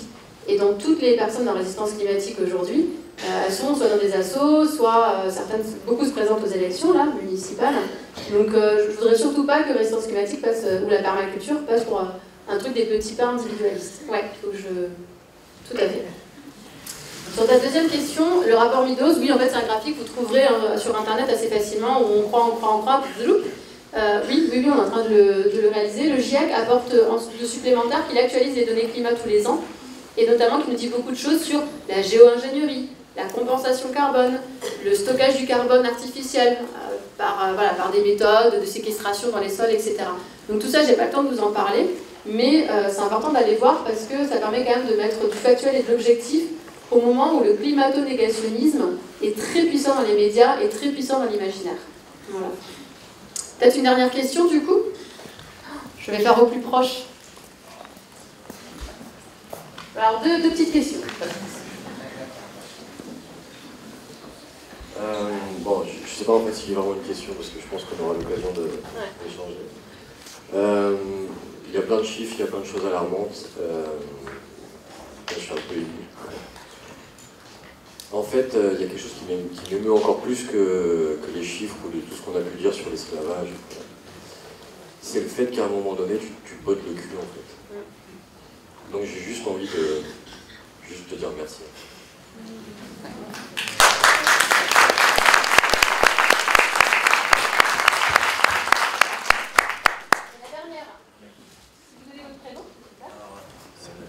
Je m'appelle Georges et merci pour la conférence. Ce que je voulais dire, c'est quand même un espoir, comme ça a été dit tout à l'heure, c'est la jeunesse, avec Greta, par exemple, qui va très loin, puisqu'elle dit qu'il faut que ce soit le système lui-même. Parce que pour les petits gestes que vous faites, c'est excellent, hein, je dis ça pour tout le monde avance. Mais il faudrait changer le système, c'est-à-dire qu'il faudrait qu'il y ait qu'on dise l'exploration, l'exploitation du pétrole, du charbon terminé. Et ça, c'est des mesures politiques, ça veut dire c'est une révolution, quoi. C'est le système capitaliste dans son ensemble qui est... le capitalisme, je veux dire, les Chinois, c'est le capitalisme, disons, collectif, c'est pareil, hein. C'est pas, disons, le capitalisme étroit, quoi. Et ça, c'est compliqué, mais c'est pour ça que tous les mouvements, disons, prescriptivistes, et qui font de temps en temps des choses qui ne sont pas tout à fait admises, bon, moi je les soutiens, il faut les soutenir, parce qu'on ne s'en sortira pas. Je suis en train de lire le livre, que on lit peut-être, de Yves Cochet. On ne peut pas attendre, comme vous l'avez dit, 20 ans, quoi. Donc c'est vrai que il va y avoir des élections politiques et municipales pour cette chose, mais d'autres, il faut pas... On va finir, je suis désolée. Ouais. Et donc c'était mon marcher sur les deux jambes, action individuelle, action collective, dans mon boulot, dans ma vie perso, avec mes amis, avec les gens que je connais pas. Marchons sur nos deux jambes. Et je crois que Thibaut a une annonce. Oui, très rapidement, pour ceux que ça intéresse de faire des bilans carbone et de s'entraider, de rentrer dans une dynamique collective, qui ne sont pas très à l'aise avec le fait de faire ça simplement par internet ou quoi. Pour ceux qui sont sur Paris, donc, il y a une association qui s'appelle l'Atelier citoyen pour une transition écologique. Et l'objet de l'association en ce moment, c'est justement de travailler sur nos bilans carbone. Donc je crois que la prochaine réunion, on se réunit à la Maison des associations du 3e arrondissement. Et c'est le 10 mars, je crois, à 19h. Et donc vous êtes toutes et tous bienvenus pour travailler sur vos bilans carbone. On utilisera aussi certainement le travail de résistance climatique. Et du coup, ça permet de s'entraider et de ne pas être seul dans la démarche. Voilà. Ça sera à la Maison des associations du 3e. Bah, c'est à la mairie du 3e. Merci beaucoup. Atelier citoyen.